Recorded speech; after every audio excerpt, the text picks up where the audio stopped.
It's been a long and complicated history, and it's known for blood and oil. Let's talk about Saudi Arabia. Geopolitics Tiberius D is brought to you by the wonderful people in our Patreon crew. That would be Andrew Wagner, the West Dude, and Ladybug. We thank you very much for your patronage. I'm unfortunately alone tonight. My content director has gone AFK. We're going to have to kick the crap out of him whenever we get a chance. Everybody else is busy. That's fine. Part of it. I understand. But we have new graphics. If you're watching the show, or if you're just looking at some new photos, you may notice. New pictures, new graphics, the whole 9 yards. We have gotten quite a bit of upgrade here at Geopolitics with Tiberius D. And I want to thank my graphics designer, Samantha Banana, for helping us out there, which Banana obviously is not her last name. But Samantha has been very good to us and given us pretty decent pricing on all this work that she has done for us. And we're looking to have a lot of older material kind of revamped, and we are going to have this newer material look graphically more intense, and you're going to see a lot more. So if you're on the YouTube, you can see the Twitch chat now, which is kind of nice. So people aren't going to be like, oh, what's going on in Twitch.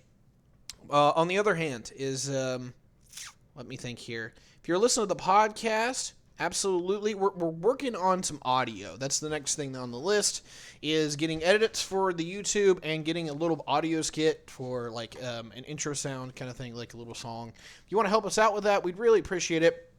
Let's move on to Saudi Arabia. Sorry about that. So, Saudi Arabia. Well, the first question usually comes into like, how does Saudi Arabia get to the modern era? This is a long history, but I'm going to condense parts of it. Now, I'm not a super expert on Saudi Arabia, but I at least know my way around the region a little bit, and I understand at least some tenets of history. So, what I have an issue with, or not an issue with, I'm sorry, where we go with this is that Saudi Arabia is basically the formation after World War I. Before that is basically the decline of the Ottoman Empire, because most of Saudi Arabia was controlled by the Ottomans, which we just talked about in the Turkish episode, which is one of the reasons why I did it. Cool. Let's talk that. So the Ottoman Empire was losing its control over the Arabian Peninsula over the span of about 200 years. 1700, it controls it. It's literally the Islamic superstate. Holds Mecca and Medina, obviously is, wreaking havoc throughout Europe, even though it's now at this point on the defensive from the major European powers. Austria is now coming back, pushing them back into the Balkans outright proper. And the Ottomans are going to start losing some of their overseas territory in Tripoli and most of North Africa. Some of this will go quicker than others. But the Arabian Peninsula actually becomes part of this towards the later end. Now, Saudi Arabia is weird because in the direct center of it, you can get a few tribespeople, and every now and again you get something weird like Riyadh, but Riyadh's basically a city built upon modern technology. What really it is that on one side you have what used to be, I believe it was called the Hijaz. Don't quote me on that one. But it was a state bordering the Red Sea that would eventually form when the Ottomans eventually got forced to leave. And if I remember correctly, this was when the Egyptians broke away in like 1830. And I apologize for not having this direct on point, but even with reading, trying to get this all off on the top of my head's a little hard. Help me make this my full-time job, and maybe we can get that a little bit more straightened out. So, on the western side of the country is the former state of Hijaz, if I've got it right, and that was centered around Mecca and Medina, and it was basically its own mini kingdom that controlled the western part of what we would think of as the country, but it was largely centered around the Red Sea. And this is one of the only, even remotely habitable zones in the whole area. Still very low in water. We'll talk about the general geography here as we get into it. But it's either you're on the extreme western end of the country or you're on the extreme right end of the country. Or not the right, but the eastern end of the country. And the history basically is that it was largely always two countries up until very recently. and it's kind of weird that it's still one today. We'll talk about how that is in a minute. So these two basically disparate competing factions never really could even interact with each other. And so they couldn't unify, they couldn't interact, and somebody who was a little bit bigger, a little bit stronger would be able to come in. Whether it was... the Romans never got this far south, but they did get close in some regards.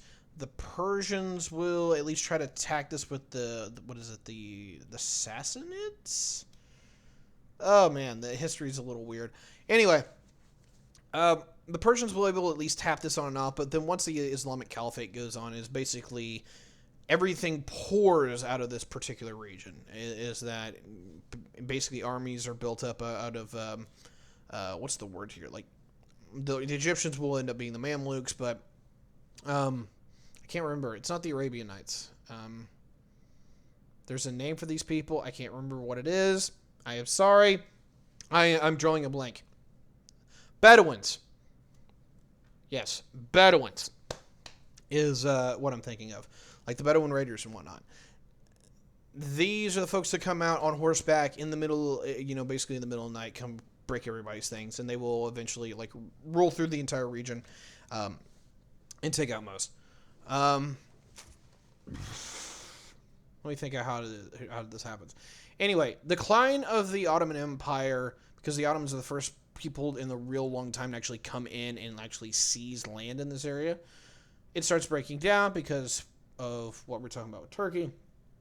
And these folks have to figure out how to do it on their own. Largely that's fine. Now, part of it is that they...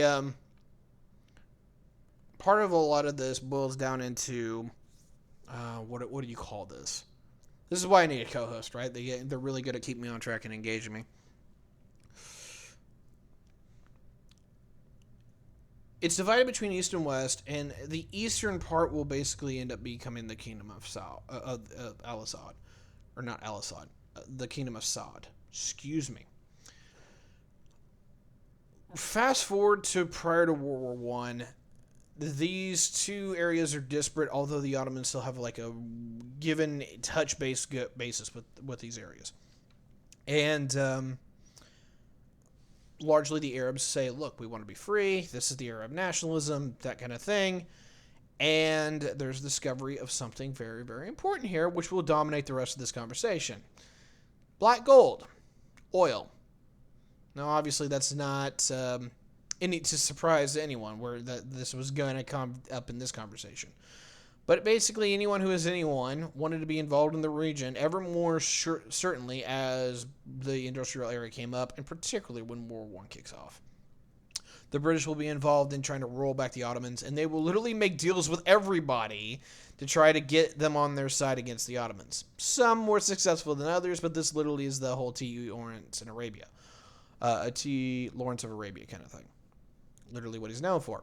However, keep in mind a little bit that this is more on the north, out of the Saudi, the Arabian Peninsula, and up more around what we would think now as Palestine, Israel, Jordan, Syria, Lebanon, and Iraq. That is mainly where a lot of these events go unfold, but it has a lot of ramifications in the Kingdom of Saud, because while it hasn't formed yet, and I can't remember what the name is, is it like the Kingdom of Nejd?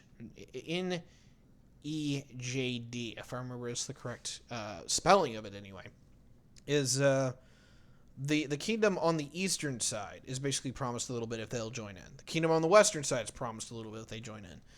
And they'll eventually have to figure out who gets what when it's all, boiled out. So when we roll into this, is that World War I happens, everyone's promised everything. The British and the Allies win, and then you get Sykes-Picot, you get the mandates in the northern part, which separates all that out, and then the British have to figure out how to honor their promises. The long and the short is that the Kingdom of Saudi Arabia is formed, with the Eastern Kingdom getting all of it. The Western Kingdom ended up getting Transjordan. Somebody lost out a little bit, but hey, whatever. And then there was a third agreement with another group of folks, which ended up getting the Kingdom of Iraq. That goes to crap with the Ba'ath Party and whatnot. So, long story short is Saudi Arabia largely enters the modern world by a bunch of what I don't like to use this word a lot, but this is like the most corrupt of corrupt dealings. Basically, everyone gets promised everything, and when it came time to actually draw lines, Saudi Arabia actually got quite a bit. Now, we can talk about European imperialism, how that all worked in here. The long story short is that the entire Saudi history is completely dependent upon the export of oil, especially as time goes on. Even to this day, they are the world's largest exporter. They would be rivaling that for quite a bit of time. During World War II, the Allies largely get most of their oil from the Americans. The Middle East isn't developed to quite the degree that it is now. And if it is, it was largely Iran, or what we would call Persia at that time, that would generating most of the oil. So people knew that there was oil in Saudi Arabia. It hadn't really been tapped yet, but everyone wanted to get a little bit of an eye on it. In fact, that is one of the objectives of the Africa Corps for Erwin Rommel, was to actually not only to get to Iraq and to get to Middle Eastern oil, but to cut off the British from India. That rolls into the modern Cold War, and this is where things really start becoming an issue for the Saudis and where everyone gets on the map. As the world develops, the Americans basically have to build out this area and bribe everyone to be on their side. Now, this is two-faceted. The first part is that the Western Europeans will get most of their oil from this area, especially as the Americans go into peak oil for themselves, and the Western Europeans largely develop and they have to secure their own oil. Saudi Arabia will be one of the biggest producers of this. Also, there will be Persia and Iraq. However, we'll get to the Islamic Revolution or the Iranian Revolution here shortly, which will dominate the next conversation in the next episode. Fast forward. Europe develops, Saudi Arabia develops as a functional oil exporter, and becomes the modern state that we think of it in general today. The bribery part is that not only do the Western powers basically bribe the Saudis to be the main oil producer, the Saudis then take that money and bribe everyone to be on their side within the country. There's like 2,000 princes, quote unquote, of the Saudi royal family. It's ridiculous. Basically, everyone gets a cut of the oil resources, a cut of the oil sales. And as long as everyone gets paid, everyone's happy. And more or less, this is actually how we get here. It is a reverse tributary state. It's basically it is a functional, resource-driven dictatorship, which there are a few out there. And of course, Black Gold is usually the financier of all the big ones. And this one's the biggest and the worst. And that's a moral judgment I'm going to assign to them. But yeah, Saudi Arabia sucks. Terrible. Don't do it. And yeah, we're largely here. I could go over a few things. I could talk about Desert Storm 1 and how we went to defend Saudi Arabia because it looked like Iraq was going to invade. Checkmate, they actually did. They seized one town with a infantry division and then got the holy crap kicked out of them.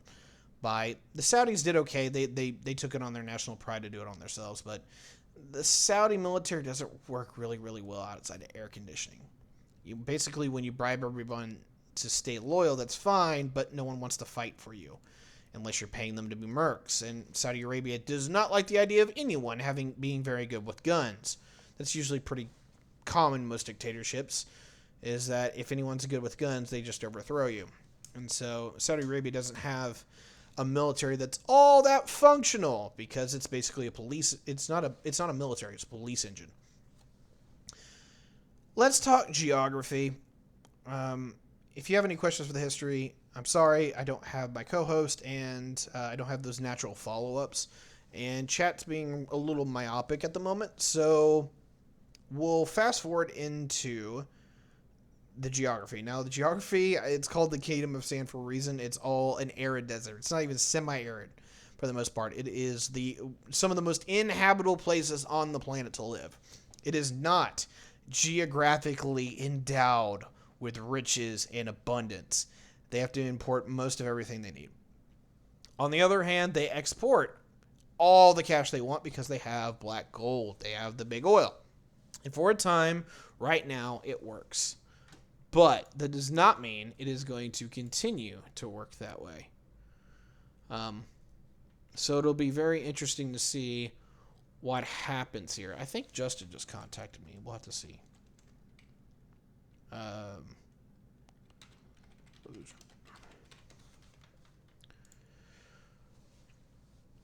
Yep, there's our friend Justin in the chat. Okay. There's our Justin friend. And the new PDF. Yes, I dig it too. It's been very nice. Hi. There we go. Hello, sir. How are you? Good. I rushed home. I was like, fuck. Gotta get there. I understand. Sorry to take a quick break, but if we're hoping Justin can make this a little entertaining for us. Are you going to be able to do cam or not? Yeah, give me a second. Let me drop that down. Cool. I get to check out the new thing. That's going to be fantastic. Oh, Jesus. You'll be all right. Chips. You'll be okay. Let me gotta turn this bad boy around. Ta-da. Fantastic.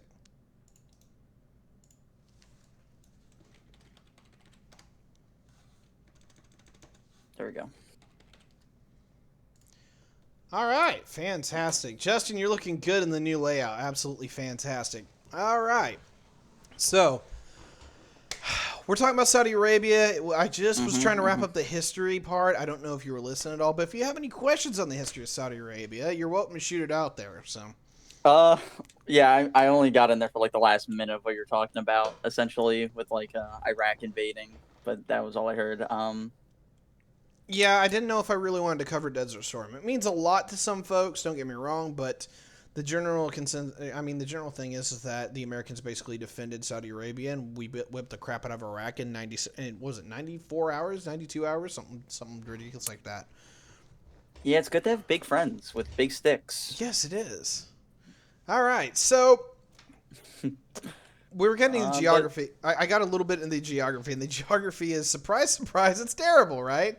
It's some of the most horribly inhabitable places on the planet. It just doesn't work out very well. Very little rain, very little to grow anything. They can export oil and only oil. And if without that, it wouldn't even be a functional state. It would be a backwater that no one thought of ever in history. 90% of all the problems in the Middle East is funded by oil. We all know this. I'm not going to elaborate on to that.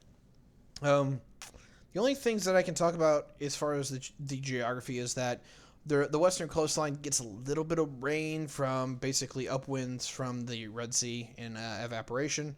That's very similar if you actually live by, any of the Great Lakes, or if you live by a coastline, you just get a little bit of natural rain that blows up from those water source and evaporates, turns into condensation. Excuse me, it rains on you at will. You see this on the eastern side as well. Obviously, being on the west with a wind swept going towards you, you get a little bit more rain than the eastern side. Outside of that, it's not too good. It's really bad. This country just does not have a geographical advantage unless you're trying to defend. And then, other than that, it's basically defense in depth. This is not a functional state in any way, shape, or form. It's basically, without oil, this would not work. And so, I'm gonna use the question in chat for a second here because it's actually very, very relevant. Does Saudi Arabia have a strong economic relationship to the U.S. like the economic relationship between the U.S. and China? Used to, no longer does. Everyone back in the 2010s was always complaining about how we were always importing Middle Eastern oil and how we needed to get off it and yada, yada, yada, yada. That used to be real. That used to be a case. We took in something like 4 million barrels a day worth of crude from Saudi Arabia. If I remember, it was like 4.5 at its peak. Most of it actually would go into Europe or into Eastern Asia, but we did import quite a bit of it ourselves. That died with the shale revolution. Basically, we became oil independent last year, and although, in 19. In 2020, that kind of reversed as the entire oil system across the world went to crap. But as a general sense is that the American economic relationship with everybody has gone to crap, especially with COVID. So the world order has changed, and I'll table that because I don't want to get U.S.-centric here. What I will say is that, yes, when it comes to where the oil goes, it used to be primarily to America and in Western Europe. However, Western Europe went in recession and has yet to recover in most cases. And the United States became oil independent. If not, we just import Canadian crude. So, at least in that general sense, is that Saudi Arabia doesn't have much to go except for East Asia. Now, they're making a lot of money doing that, although it's more of a discount for them now at this point, is that they're selling to Taiwan, they're selling to Japan and South Korea, and particularly Omega China, right? Because China is just increasing its oil income, the oil that it needs to import every single year, year after year after year, because it takes oil to run a major industrialized country, and China's wanting to become that. The problem where this all goes to crap is that Iran is no longer an oil exporter because of the SWIFT sanctions from President Trump. And we may have seen quite a bit to do with global shipping starting to shut down, particularly in oil exports. So, let's fast forward to the future and current. Well, I'm going to talk a little bit about what's going on right now, and then I'm going to talk about what the future of Saudi Arabia is. So yeah, you guys are in for a little bit of a shorter episode, but actually, this could take easily half the time, if not more. So what's going on right now is that with COVID, the oil market collapsed across the world. And the Saudis actually made a gambit to not only to do that, but make it worse. They wanted to actively push anyone who is a major geopolitical competitor out of the market, particularly those that could not sustain low losses very well. One of these was called Russia. Because believe it or not, Russia has to pay quite a bit of money to open up their wells. You have to drill it you can't drill it in the summer because it's a swamp, and you have to drill it in the winter, which means you have to unfreeze the drill bits, and it's a nightmare. And if you don't drill it, it freezes up. Bad timings. Saudi Arabia, very easy, very accessible to run oil. The problem here is that the Americans are not really playing this game too well for them. There's a whole conversation going on about how much the Americans can actually get out at one time because the oil market collapsed. The Americans weren't wanting to play a lot of ball either, and we lost something like 2 million barrels a day of oil production. So, significant, don't get me wrong. But on a general level, something that we can handle, we can recover from. On the other side of this, though, we just saw oil go to crap this weekend. This weekend. And now it's over $70 a barrel. So now everyone wants oil. And so demand is actually starting to return. We're having some different things going on with coronavirus. And basically competitors are falling off the networks. And so Saudi Arabia is going to have an extreme opportunity to be involved. I totally skipped OPEC in the history. Crap baskets. I apologize. Anyway, just as a quick reverb, going back to history real quick, is that OPEC was part of the Saudis and the Persians and everybody getting together who was an oil exporting nation and saying, all right, you're going to pay what we want you to pay. It was basically an extortion cartel towards the West. And for a while it worked. This is the gas lines in 1978 and 1979. Absolutely doesn't pan out for them because basically everybody started cheating. And it broke the whole thing. It also had the Iranian Revolution in 1979. So where we're at now, global shipping's in a world of hurt because the Persians, the Iranian forces, are actively starting to seize tankers because they're really, really, really upset over the sanctions. And so far, Biden hasn't even talked about reinstituting a nuclear deal. That's never going to happen. We'll talk about that more in the next episode about Iran. But what we are going to say is that the major geopolitical competitor that the Saudis are eyeing is Iran. And now that Iran is threatening their oil shipments, expect that this is going to be a flashpoint over the next couple of days, months, and years. I'll give you a dispatch whenever we get to that point. If you're watching that, if you're watching the show right now live, that will be coming out literally tonight, and you'll be able to hear it tomorrow. If you have heard this should be the prior episode before, so definitely check that out. Anyway, where's the future?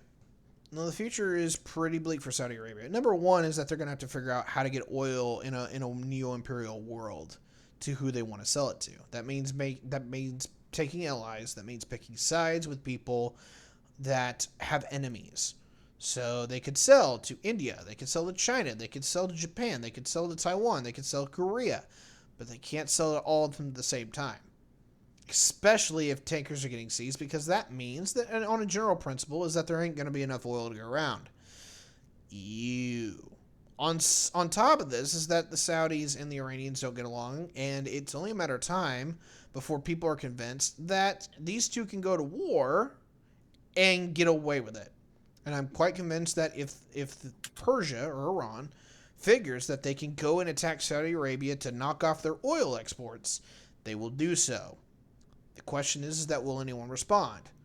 The big question is, will America respond? And at least as a general level, no, it doesn't look like they will. Everything right now that we've seen over the last couple months particularly is indicating that while the Biden administration or even the former Trump administration would have raised some protests and maybe would have sent arms, at this point, the Americans don't want to play ball. And that puts Saudi Arabia in a really sticky mess. They do not have the military ability to defend themselves. Even though they have quite a bit of hardware, their military is not a defensive or projection-based military. It's a police force. And this is why, under the table, we're seeing a lot of murmurs about how the Israelis are involved with them. This is why we're seeing the Gulf states starting to align with Israel. Saudi Arabia is on board with this too. They just haven't announced it yet. Basically, where we are right now is Saudi Arabia and Israel have actually made a kind of a de facto alliance, which is weird and strange and maybe a little disgusting, but it's all about opposing Iran. The future on a general level I hold doesn't look good. There's some strengths that the Saudis have where they can basically bribe the living crap out of anybody they want to, but bribes only go so far. When it comes to population, it's not horribly high. I think it's no more than 30 million tops. When it comes to its economy, it is a oil-driven dictatorship. Oil export-driven dictatorship.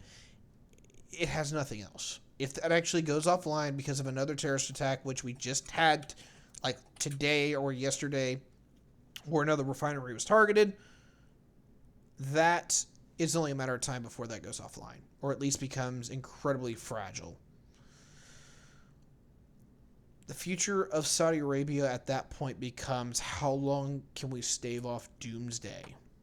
Because in a world where you can't export oil, or in the world where oil becomes a target, either Saudi Arabia loses access to its markets, which allows it to prosper as a nation state, or it's probably going to get invaded because somebody says, I want that, and I won't want anybody else to.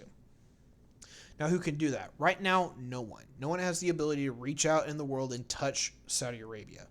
The closest people to that is Iran, but Iran has to get through Iraq and Kuwait to even try it. That's a whole other conversation. If things blow up in a conceited way, what you're going to see is Saudi and Iranian forces, and we'll just be honest, Israeli forces will be engaged in southern Iraq over in an absolute shooting fight, an absolute shooting fight over what's going on and who's going to dominate the region. My money's on Iran. Not to say that's a guaranteed, but it really depends on how much Israel is actually going to be involved on that one. So, General forecast prediction: Saudi Arabia not looking too good. Might fail as a nation state outright. Probably will, with like a 70% chance. Justin, help me wrap this up. Mm-hmm. We're only at 30 minutes. So yeah, and this country should probably get an episode of their own. But how much does an alliance with Israel, even if it's like an unofficial, like, hey, because it would seem to me that it's more of a like, hey, those Iranians, they suck, right? And Israel's like, yeah, they're pretty trash.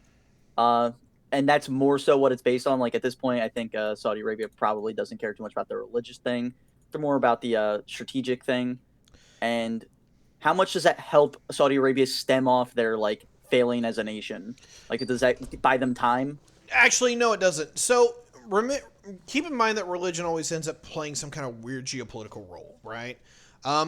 What we have seen in Saudi Arabia and Iran is that there are certain groups of people that are actively able to be targeted by both the intelligence service of Iran and the intelligence services of the Saudis.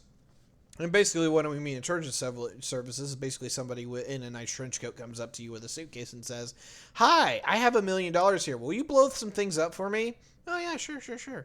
That's basically what this boils down to.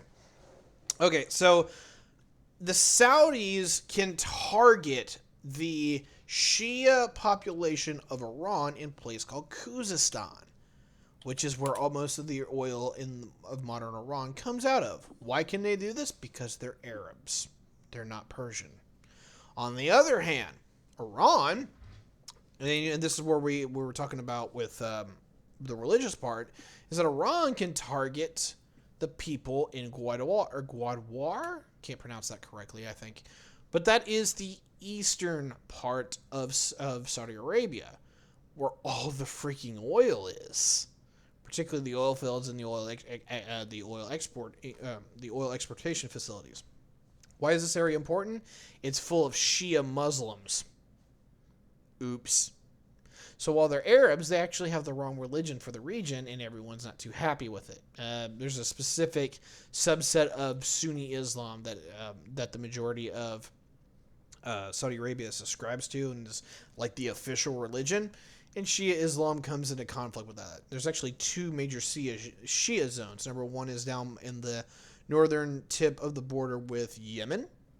That's actually part of why some of the friction's going on there. And then the other part is over Gwadwar in the eastern area. That's actually Shia. So the long and the short here is that religion plays a big factor here, but not in a unifying factor. It's actually a de-unifying factor.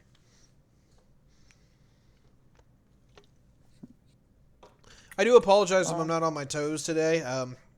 While I do love what I do, and I do like making content for you guys, is that I put full work in on my regular office job, and then I come here and do this. And unfortunately, I'm just a little on the side of burnout. So if this isn't my best episode ever, I do apologize for that, and I hope you all forgive me.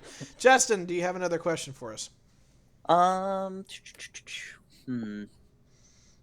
So yeah, I'm not sure if you address this in history, but right now a lot of like what Saudi Arabia does is proxy wars against Iran. So essentially they just fund an opposing one group, and Iran funds the other group.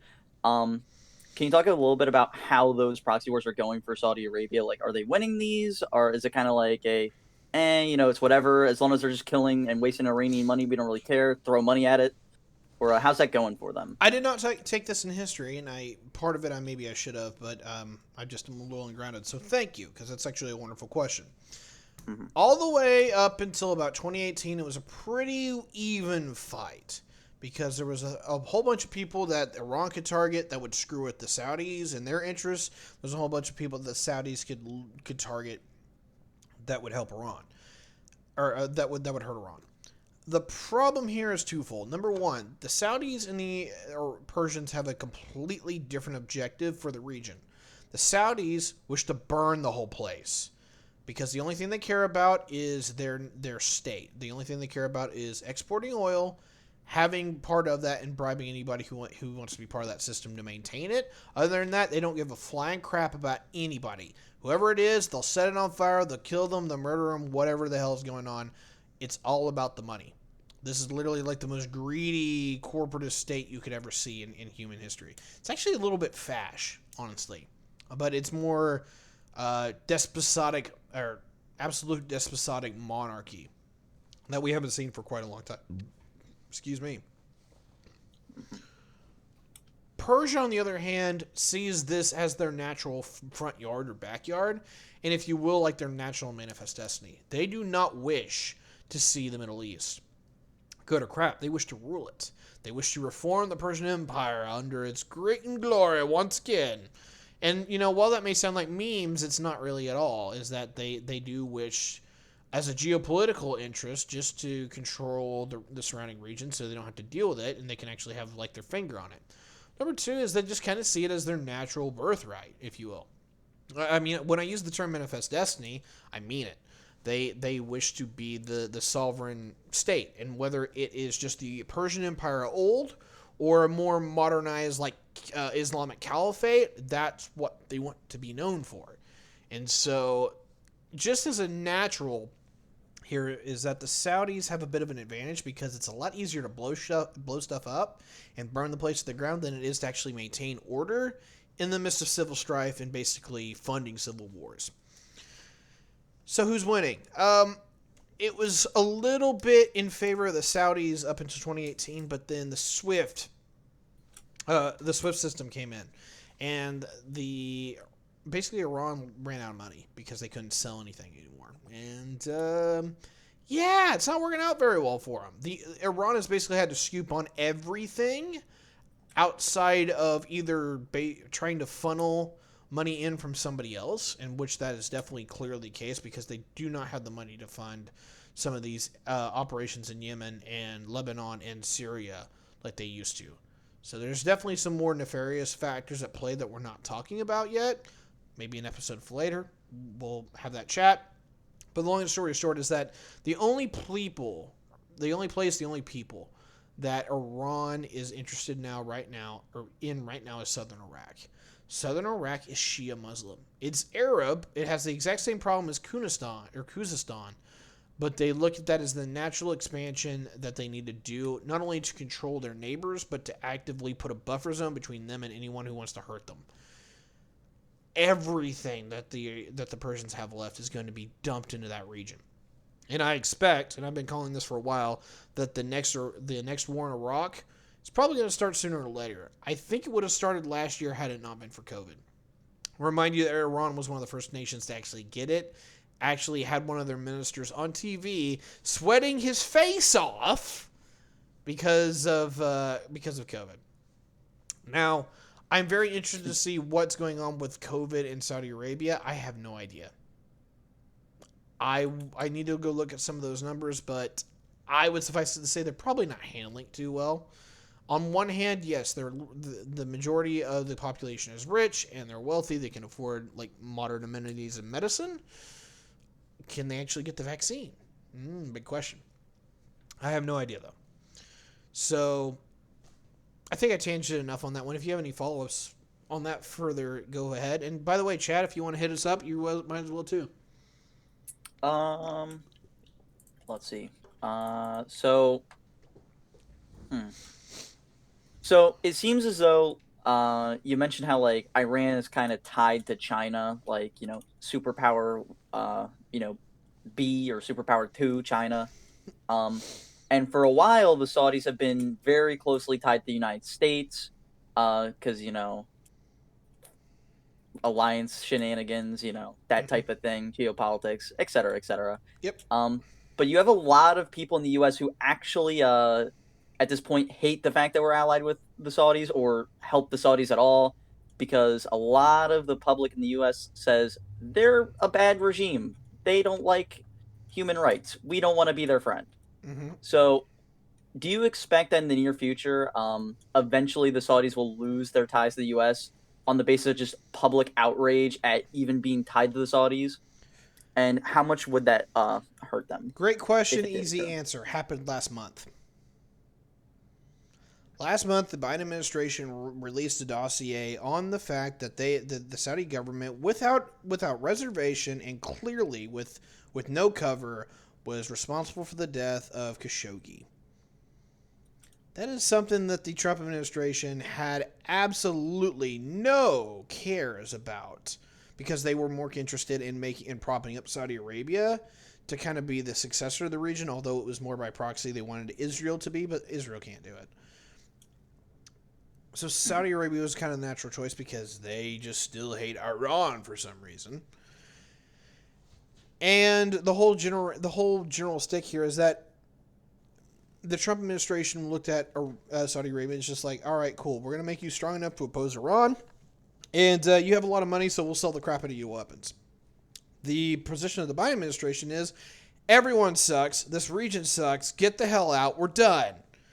At least that seems to be the general area. Now, yes, did we have airstrikes in Syria? Sure. But again, it's a lot easier to set a place on fire than it is to care about it and try to build it up. And at least from what I'm seeing out of the Biden administration, and I'm not here trying to defend Biden for any certain stance, is that it looks more like Biden's just okay with the idea of setting the whole place on fire too. And the problem is that for the Saudis, is that he absolutely looks like he's okay with burning the Saudis right along with everybody else. So we'll see where that is. But right now, the relationships are freezing very, very quickly. It is going to crap. And that is something I've been wishing for a whole long time. Thank you, Joe Biden. So I'm sorry. If you may allow me that personal bias there for a second. I've been advocating for a very long time. We should not be involved with anyone in the region. This whole cluster beep sucks. I don't want anything to do with it. It's just no thank you.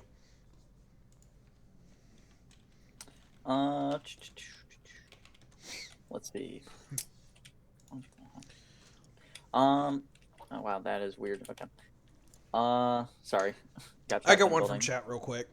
Yeah. Basically, somebody asked if the United States severed relations with Saudi Arabia, how much would it hurt the United States? The answer is none. We already were oil independent, and even if we're not right now, we're not oil independent in that we need Saudi Arabia. We're oil dependent in that we need Canada. It's not really a big deal. Sure, we import a lot of oil that we can turn into petrochemicals and whatnot. We don't have to do that. And if anything, we can always buy from somebody else, although, yes, it's really easy to buy Saudi oil. The long and the short here is that, in my personal opinion, if the Americans want to say screw the Saudis, they can do it without flinching. It's kind of cool. Wish we could have. Can you imagine telling us 10 years ago that was going to be the case? I would have crapped my bricks. So, anyway, that's at least answering that question. Is it going to hurt the arms industry to do that? Not really. We sell a little bit here and there, but I think the last I checked is that Saudi Arabia had only spent something on the order of like $130 million on arms in the last while, which that's a couple airplanes and whatnot. Now it might be $130 billion, but I'll have to double check. I might just do that here on the side, real quick. $8 billion. Excuse me. Yeah, $8 billion. And then hold on a minute. Purchase arms from the United States totaling $110 billion. Okay, yeah, it was $130 billion. Excuse me, not $130 million. Wanted to double check my stuff. I'm a little fried today, but would it hurt? Sure. Do I care terribly much about how bad Raytheon or Lockheed Martin or whoever the hell else is going to suffer from this? No. If anything, more than what we're looking at right now, and this is a side tangent, places like Japan rebooting the F-15 program and the F-22 program, which I'm still waiting on, by the way, but definitely the F-15 program. We have other people we can sell to, and I'm going to be honest, there's a lot of other people that are better folks to sell to. So Biden can totally change this game up to where the arms industry doesn't feel it. The question is he going to, and where is it going to go? We'll see what happens.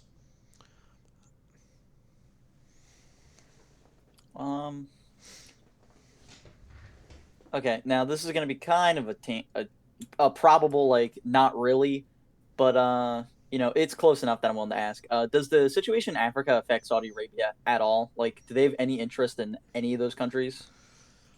Great question. Very relevant to the dispatch that we had. All right, Hmm. so there's a little bit of yes and a little bit of no. There's no geopolitical interest as far as like the oil exports outside of making sure that they can get oil through the Red Sea in case they need to. They do have a pipeline that goes across the interior of the country, which gets it out of the primary combat zone, but it's still really close. So it is a concern for shipping security. Let's not lie here. On the other hand, there might be a reason to play sides, but if anything, that could blow back to bite them. They don't really. If anyone were to win the conflict, right, and they were to have a grudge, that means that that grudge is going to be solely aired at the Saudis. The Saudis already have enough on their plate between trying to burn down the rest of the Middle East. So, is it possible that the Saudis might throw a few arms somewhere, or they might give a little funding, or they might, at least throw a little intelligence or something along the lines? Absolutely. Does it mean that it's going to be anything substantial that is actually going to raise the ire of somebody who might lose or win? Probably not. Or at least they won't do so until the end when it looks like a clear winner has already been determined. I will say that on a balance of power thing, or if you will, like a diplomatic relations, is that the Saudis do have a better relationship with Egypt than they do with Ethiopia. Most of the Middle East isn't the biggest fan of Ethiopia, and Hmm. so Saudis may very well back the Muslim Brotherhood and folks like that in Egypt, which although isn't the governing authority, there's some connections. So I would say definitely be looking out for what the Saudis could very may possibly do. But if anything, from what I'm looking at personally, it'll be a little bit more hands off. It'll be something where we'll be asking questions, maybe, probably, but not definitively. Hmm. Okay. Uh, Gotta go through my mental scape to see if there's anything interesting to ask. Hmm. If you can't, that's all right. We're actually already up to 47 minutes. We started blowing through that second half pretty quickly, and I thank you all for helping us out here. That's been an immense support. Also helps time wise that because like you got to think 13 minutes left to go. About I probably could have thrown together 13 minutes of questions on the history, but I didn't hear it, so I didn't have any follow Oh, ups. okay. So I mentioned this earlier, and somebody wanted to ask about it. So, what about Saudi Arabia versus Russia? Russia and Saudi Arabia do not like each other. They're major political competitors when it comes to oil exports. Problem: they don't really export to the same people. Now, the real part that matters here is that if one of them goes offline, the other one gets stupidly rich off of the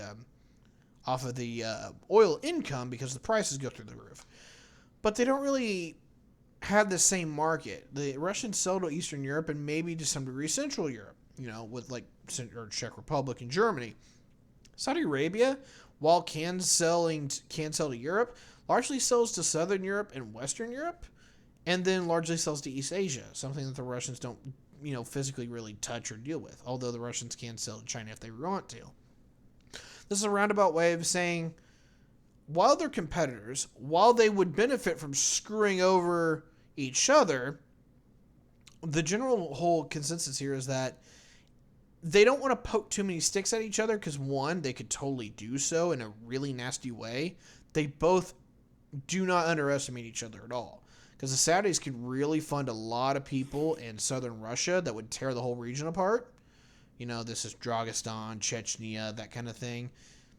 Saudi Arabia can put some serious money behind screwing with the Russians very, very badly. And of course, when what we've talked about here with Russian voting bots, that kind of thing, which is a bit of a meme, I'm lying there, but generally Russian hacker stations, that kind of thing, that are actively troll farms, that kind of thing. The Russians have shown to a large degree that they can use the intelligence services and the intelligence apparatus to actually make somebody's day a living hell. And while Saudi Arabia might not be the most electronically integrated system on the planet, there is absolutely one thing that the Russians do fund, and it's that their intelligence services. And so anything that the Persians could do to Saudi Arabia, the Russians can do too. Even worse. So yeah, on a general level here, I would say they could screw with each other, but moreover, it's going to be something that's very opportunistic that either is getting on a bandwagon,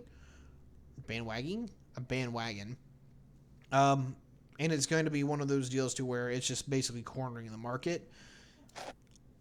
There's not a lot of reasons for them to physically get involved. It's all just ire, if you will. So I'm going to leave that part there. Got time for one last question or two short ones? I don't got anything, so check and hit it up. Not a If problem. they got something good.